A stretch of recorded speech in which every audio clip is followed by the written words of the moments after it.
जय हिंद प्यारे साथियों। इस वीडियो में बात करने वाले हैं इंडियन रेलवे की न्यू वैकेंसी के बारे में और इस वीडियो में बात करेंगे टीटीई की न्यू वैकेंसी के बारे में। तो कंप्लीट इन्फॉर्मेशन टीटीई की न्यू वैकेंसी के बारे में आप सभी को मिलने वाली है, तो वीडियो को लास्ट तक ध्यान से जरूर देखें ताकि आप सभी को पूरा प्रोसेस समझ में आ जाए कि इसका सिलेक्शन प्रोसेस क्या रहता है, इसका सिलेबस क्या रहता है, हर एक चीज आप सभी को इस वीडियो में क्लियर हो जाएगी और आप सभी को सारी इंफॉर्मेशन इस भर्ती के बारे में देते हैं क्योंकि बहुत सारे कैंडिडेट बेसब्री से इस भर्ती का इंतजार कर रहे हैं कि कब टीटीई की न्यू वैकेंसी रिलीज होंगी और कब इसके लिए हम अप्लाई करेंगे। तो आपको डेट भी क्लियर हो जाएगी, हर एक चीज आपको यहाँ पे क्लियर होने वाली है। तो आगे बढ़ेंगे तो यहाँ पे आप सभी देख सकते हैं रेलवे टीटीई रिक्रूटमेंट 2023। तो इसके बारे में अपडेट आप सभी को दी गई है। लेटेस्ट अपडेट मैं आप सभी को यहाँ पे दे रहा हूँ। नंबर ऑफ वैकेंसीज की सबसे पहले बात आती है कि यहाँ पे नंबर ऑफ वैकेंसी कितनी है। तो टोटल अगर हम बात करें तो 11,587 यहाँ पे नंबर ऑफ वैकेंसी है, जो कि अपने आप में काफी ज्यादा वैकेंसी है। साथ ही में आप सभी को बता दें कि ये प्रोसेस स्टार्ट हो चुका है और सभी जून से ये नंबर ऑफ वैकेंसी कलेक्ट की जा रही है। अभी तक अगर हम बात करें तो 11,587 टोटल जून की जितनी वैकेंसी अब तक रिसीव हुई है उसके अकॉर्डिंग ये डेटा है कि यहाँ पे 11,587 तो कम से कम आपके पदों पर भर्ती होगी। बाकी का अगर और जून से और डेटा आता है तो वो वैकेंसी भी इसमें ऐड हो सकती हैं, यानी कि मिनिमम हम इतनी वैकेंसी मान के चल सकते हैं जिसमें टोटल पोस्ट आप देख सकते हैं। और ये वैकेंसी मेल एंड फीमेल दोनों कैंडिडेट के लिए रहेंगी, यानी कि इसके लिए मेल एंड फीमेल दोनों कैंडिडेट अप्लाई कर सकते हैं। फिर इसके अलावा बात करें नेम ऑफ पोस्ट के बारे में तो यहाँ पे ऑलरेडी मैंने आप सभी को क्लियर कर दिया है कि टीटीई की वैकेंसी है। टीटीई यानी कि ट्रैवलिंग टिकट एग्जामिनर की आपकी पोस्ट रहेगी। अब इसके अलावा यहाँ पे बात आती है एलिजिबिलिटी क्राइटेरिया, जिसमें सबसे पहले क्वेश्चन पूछा जाता है कि इसकी एज लिमिट क्या रहेगी, क्योंकि बहुत सारे कैंडिडेट एज लिमिट को लेके ये डाउट रहता है कि भाई हम इसके लिए अप्लाई कर सकते हैं या नहीं कर सकते। तो सबसे पहले आप एज लिमिट यहाँ पे देख सकते हैं कि जो भी कैंडिडेट जिनकी एज 18 से 30 साल के बीच में है वो सभी कैंडिडेट इसके लिए अप्लाई कर सकते हैं। अगर आप एससी या एसटी से बिलोंग करते हैं तो आपको 5 साल की उम्र सीमा में छूट मिलेगी, यानी कि 35 साल तक अप्लाई कर सकते हैं। अगर आप ओबीसी से बिलोंग करते हैं, अगर आप ओबीसी कैटेगरी हैं तो 3 साल की छूट मिलेगी, यानी कि 33 ईयर तक अप्लाई कर सकते हैं। तो मिनिमम जो आपकी एज होनी चाहिए वो 18 साल होनी चाहिए हर कैटेगरी के लिए।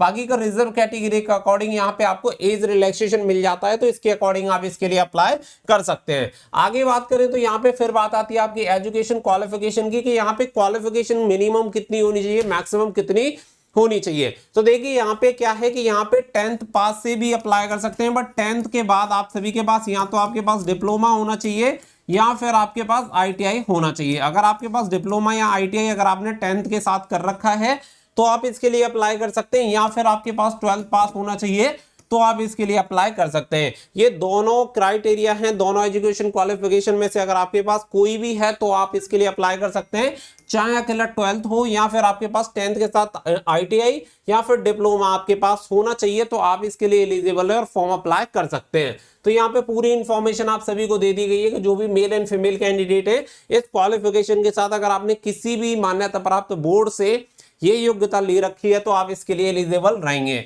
बाकी का बात आती है रेलवे टीटीई सिलेक्शन प्रोसेस के बारे में। तो बहुत जगह आपने देखा होगा कि कहीं कहीं आपको इंटरव्यू भी दिखा दिया जाता है कि इसके लिए इंटरव्यू होगा। तो ये पहले होता था, बिल्कुल बात सही है कि पहले आपका इंटरव्यू हुआ करता था टीटीई की पोस्ट के लिए, बट अब यहाँ पे आपका कोई भी इंटरव्यू नहीं होगा। केवल 2 फेजेस यहाँ पे आपके रहेंगे। पहला फेज आपका कंप्यूटर बेस्ड एग्जामिनेशन रहेगा और नंबर 2 आपका डीवीएन मेडिकल, यानी कि document verification and medical. 2 phase में आपकी पूरी भर्ती कंप्लीट होगी। तो बहुत ही सिंपल एंड इजी प्रोसेस है भर्ती होने का भी, तो आप सभी के पास एक गोल्डन अपॉर्चुनिटी है। फिर बात आती है पे स्केल। तो यहाँ पे पे स्केल 5200 से 20,000 1900 ग्रेड पे की ये जॉब होती है, यानी पर मंथ अगर हम बात करें तो 30 से 35,000 रुपए पर मंथ आपको यहाँ पे लगभग सैलरी मिलती है। और डिपेंड ये भी करता है कि आप किस लोकेशन पे हैं, तो लोकेशन के अकॉर्डिंग भी आपकी सैलरी डिसाइड होती है। तो ये आपकी लगभग इन हैंड सैलरी आती है, क्योंकि एचआरए वगैरह जो भत्ते वगैरह होते हैं वो सारे भत्ते ऐड करके लगभग आपकी इतनी सैलरी पहुंच जाएगी। इसके अलावा एप्लीकेशन फीस की बात करें, इसके अलावा अगर आपके एप्लीकेशन फीस की बात करें तो जनरल ओबीसी ईडब्ल्यूएस कैंडिडेट को यहाँ पे 500 रुपए फीस पे करनी होती है। बाकी का अगर आप एससी एसटी पीडब्ल्यूडी या एक्स सर्विसमैन कैंडिडेट हैं तो आपको 250 रुपए यहाँ पे करनी होगी। बाकी का फीमेल कैंडिडेट किसी भी कैटेगरी से बिलोंग करें उन्हें भी यहाँ पे 250 रुपये फीस पे करनी होगी। इसके अलावा बात आ जाती है आपके टीटीई की एग्जामिनेशन सिलेबस के बारे में कि इसका सिलेबस क्या होता है। सिलेबस के बारे में काफी ज्यादा डाउट है, तो यहाँ पे सिलेबस में आप सभी को सारी चीजें क्लियर कर देता हूँ कि देखिए यहाँ पे आपका ऑब्जेक्टिव टाइप आपका क्वेश्चन होता है और टोटल जो नंबर ऑफ क्वेश्चन होते हैं वो होते हैं 200 के लिए 200 मार्क्स आपको दिए जाते हैं, यानी हर एक क्वेश्चन के लिए एक नंबर आपको दिया जाता है। 1/3 की आपकी नेगेटिव मार्किंग होती है। ये 2-3 चीजें आपको पहले क्लियर हो जानी चाहिए। इसके अलावा यहाँ पे टोटल आपके 5 सब्जेक्ट होते हैं। एक आपका general awareness, arithmetic, technical ability, reasoning ability and आपका जनरल इंटेलिजेंस। तो ये 5 सब्जेक्ट आपके होते हैं। 40-40 क्वेश्चन यहाँ पे डिवाइड होते हैं हर एक सेक्शन में। तो टोटल नंबर ऑफ क्वेश्चन कितने हो गए 200। तो हर एक सेक्शन के लिए बराबर नंबर आपको दिए जाते हैं, यानी 200 मार्क्स का आपका पेपर होता है। और पूरा पेपर यहाँ पे 2 घंटे का होगा। सीबीटी एग्जामिनेशन होगा। 1/3 की आपकी नेगेटिव मार्किंग है, ये आपको समझ लेना चाहिए। तो आप इसके अकॉर्डिंग अपनी तैयारी शुरू कर सकते हैं। ये 5 सब्जेक्ट आपको अपने दिमाग में लेके चलने हैं। General awareness, arithmetic, technical ability, reasoning ability and general intelligence. तो ये आपके टोटल सब्जेक्ट मैंने आप सभी को क्लियर कर दिए हैं कि कौन कौन से टॉपिक होंगे, कितने क्वेश्चन आप सभी के रहेंगे और नेगेटिव मार्किंग कितनी है। तो 1/3 की नेगेटिव मार्किंग आप सभी को जरूर से ध्यान रखनी है। आगे बढ़ते हैं और आगे आप सभी को बताते हैं। तो यहाँ पे जनरल इंटेलिजेंस वाला पार्ट यहाँ पे आप सभी को दिखा रहा है और 1/3 की आपकी नेगेटिव मार्किंग रहेगी। ये ऑलरेडी मैंने आप सभी को क्लियर कर दिया है। बाकी का बात आती है अप्लाई करने के लिए, तो आप सभी को बता दें कि हर बार की तरह ये आरआरबी की वेबसाइट से ही आप इसके लिए अप्लाई कर सकते हैं। आप अप्लाई करने के लिए अगर इससे पहले जरूरी चीजें यहाँ पे कुछ इंपॉर्टेंट डेट्स में आप सभी के साथ डिस्कस कर लेता हूं।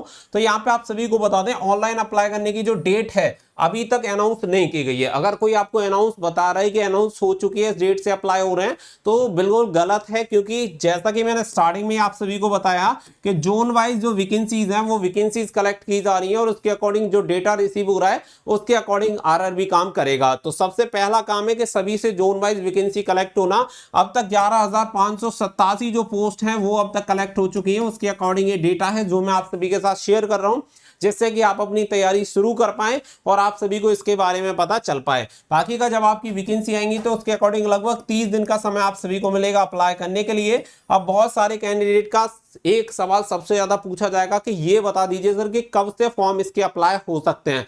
तो देखो एक्सपेक्टेड अगर मैं बात करूं तो कम से कम आप ये मान के चलो कि 3 से 4 महीने अभी आपके लग सकते हैं। ये वैकेंसी अभी आपकी रिसेंटली ऐसा नहीं है कि 10-20 दिन या 1 आध महीने में आ जाए, ये पॉसिबल नहीं है। मैं आपको क्लियर बोल रहा हूं, अभी इसमें 3 से 4 महीने का समय लग सकता है या इससे भी ज्यादा का समय लग सकता है। क्योंकि ये भर्ती आप सभी को पता है पहले जो इसका प्रोसेस था बिल्कुल अलग हुआ करता था। अभी जब इतने पदों पर ये भर्ती होगी तो इसमें काफी सारे बदलाव आपको देखने के लिए मिलेंगे। तो इस पे जो भी गवर्नमेंट का डिसीजन होगा उसके अकॉर्डिंग चीजें आप सभी के सामने आएंगी और नोटिफिकेशन वगैरह में काफी बदलाव देखने के लिए मिलेंगे। क्योंकि पहली बार टीटीई की इतनी बड़ी भर्ती होने जा रही है। आप सभी को ये पूरी इंफॉर्मेशन वीडियो के डिस्क्रिप्शन में एक लिंक दे दिया गया है, वहां से जाके आप नोटिफिकेशन को डाउनलोड कर सकते हैं और पूरी चीजें रीड आउट कर सकते हैं, जिससे कि आपकी ऑलमोस्ट हर एक डाउट क्लियर हो जाएगा।